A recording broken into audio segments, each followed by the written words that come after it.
नमस्कार भक्तगणों, आप सभी का हमारे YouTube चैनल शक्ति सुदर्शन उज्जैन पर स्वागत है। कार्तिक माह में पड़ने वाले त्योहारों में से एक है देवोत्थान एकादशी। यह हिंदुओं के प्रमुख त्योहारों में से एक है।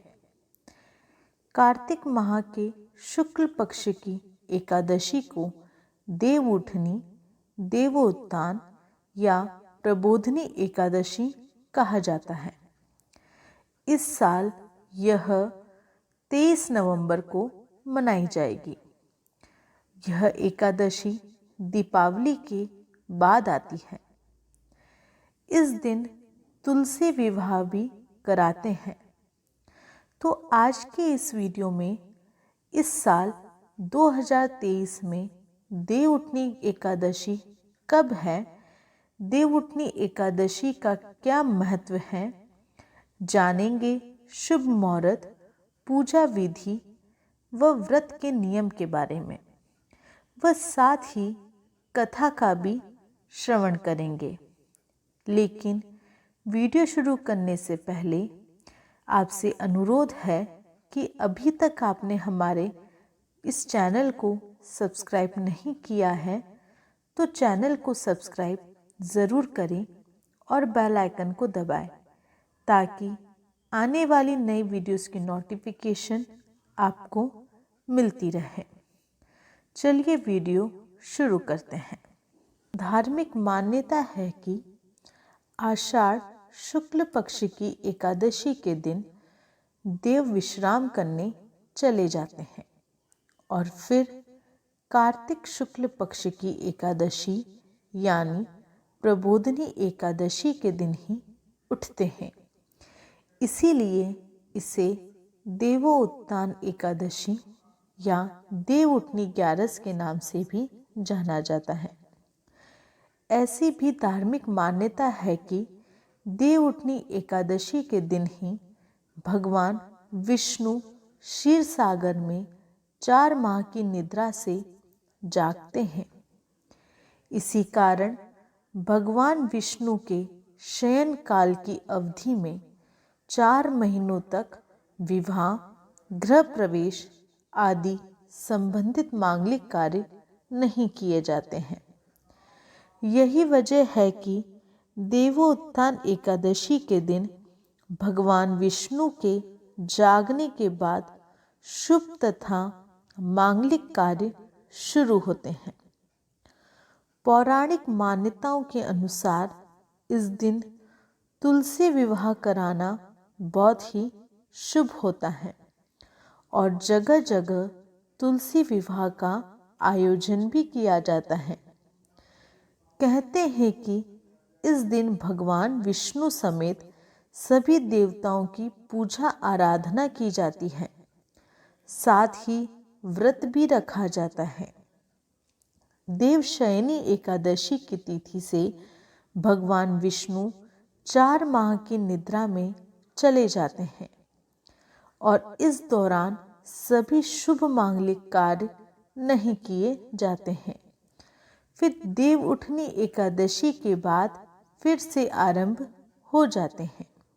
सनातन धर्म में देवउठनी एकादशी का विशेष महत्व है। इस साल देवउठनी एकादशी 23 नवंबर को मनाई जाएगी। देवउठनी एकादशी को मिनी दिवाली भी कहा जाता है। देवउठनी एकादशी दिवाली के 11वें दिन आने वाली एकादशी को कहा जाता है। देवउठनी एकादशी तिथि की शुरुआत 22 नवंबर रात 11:03 पर होगी। देवउठनी एकादशी का समाप्त 30 नवंबर रात 9:01 पर होगा। यानी एकादशी व्रत 30 नवंबर 2023 दिन गुरुवार को रखा जाएगा। व्रत पारण का समय रहेगा 24 नवंबर सुबह 6 बजे से सुबह 8:30 13 मिनट तक। देवउठनी एकादशी में क्या खाना चाहिए? भगवान विष्णु को समर्पित एकादशी व्रत में केला, आम, अंगूर आदि के साथ सूखे मेवे जैसे बादाम, पिस्ता आदि का सेवन किया जा सकता है। इसके अलावा सभी प्रकार फल, चीनी, कुट्टू, आलू, साबूदाना, शक्करकंद, जैतून, नारियल, दूध, बादाम, अदरक, काली मिर्च, सेंधा नमक आदि का सेवन किया जा सकता है। देवउठनी एकादशी की पूजन विधि इस प्रकार है। देवउठनी एकादशी के दिन सुबह जल्दी घर में साफ सफाई करें। पूजा करने के लिए चौकी पर भगवान विष्णु की तस्वीर या मूर्ति को स्थापित करें। इसके बाद पूरे विधि विधान के साथ पूजा करें। भगवान विष्णु को चंदन और हल्दी कुमकुम से तिलक लगाएं, घी का दीपक जलाएं और प्रसाद भी चढ़ाएं। प्रसाद में तुलसी की पत्ती जरूर डालें। पूजा में व्रत कथा पढ़ें और भोग लगाकर आरती करें। व्रत पारण अगले दिन सात्विक भोजन के साथ करें। देवउठनी एकादशी पर तुलसी की पूजन विधि इस प्रकार है। तुलसी के पौधे के चारों तरफ स्तंभ बनाएं, फिर उस पर तोरण सजाएं, रंगोली से अष्टदल कमल बनाएं, शंख, चक्र और गाय के पैर बनाएं। तुलसी के साथ आंवले का गमला लगाएं। तुलसी को परोमुपचार सर्वांग पूजा करें। दक्षाक्षरी मंत्र से तुलसी का आह्वान करें। तुलसी का दशाक्षरी मंत्र श्री ह्रीं क्लीं ए वृंदावनीय स्वाहा। घी का दीप और धूप दिखाएं। सिंदूर, रौली, चंदन और नैवेद्य चढ़ाएं। तुलसी को वस्त्र अलंकार से सुशोभित करें। फिर लक्ष्मी अष्टोत्तर या दामोदर अष्टोत्तर पढ़ें।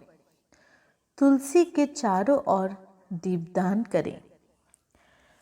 अब हम देवउठनी एकादशी की व्रत कथा का श्रवण करेंगे। देवउठनी एकादशी के संबंध में एक पौराणिक कथा प्रचलित है, जिसके अनुसार एक बार माता लक्ष्मी भगवान विष्णु से पूछती है कि स्वामी, आप या तो रात दिन जगते ही हैं या फिर लाखों करोड़ों वर्ष तक योग निद्रा में ही रहते हैं। आपके ऐसा करने से संसार के समस्त प्राणी उस दौरान कई परेशानियों का सामना करते हैं। इसलिए आपसे अनुरोध है कि आप नियम से प्रतिवर्ष निद्रा लिया करें। इससे मुझे भी कुछ समय विश्राम करने का समय मिल जाएगा। लक्ष्मी जी की बात सुनकर नारायण मुस्कुराए और बोले, देवी, तुमने ठीक कहा है। मेरे जागने से सब देवों और खासकर तुमको कष्ट होता है। तुम्हें मेरी वजह से जरा भी अवकाश नहीं मिलता। अतः तुम्हारे कथनानुसार आज से मैं प्रतिवर्ष 4 माह वर्षा ऋतु में शयन किया करूँगा। मेरी यह निद्रा अल्प निद्रा और प्रलयकालीन महानिद्रा कहलाएगी। मेरी यह अल्प निद्रा मेरे भक्तों के लिए परम मंगलकारी होगी। इस काल में मेरे जो भी भक्त मेरे शयन की भावना कर मेरी सेवा करेंगे और शयन व उत्थान के उत्सव को आनंद पूर्वक आयोजित करेंगे, उनके घर में मैं आपके साथ निवास करूंगा। बोलिए विष्णु भगवान की जय। आप सभी को हमारे द्वारा दी गई जानकारी कैसी लगी कमेंट बॉक्स में ज़रूर बताएं और हमारे चैनल को सब्सक्राइब करें, बेल आइकन को दबाएं। जय श्री महाकाल।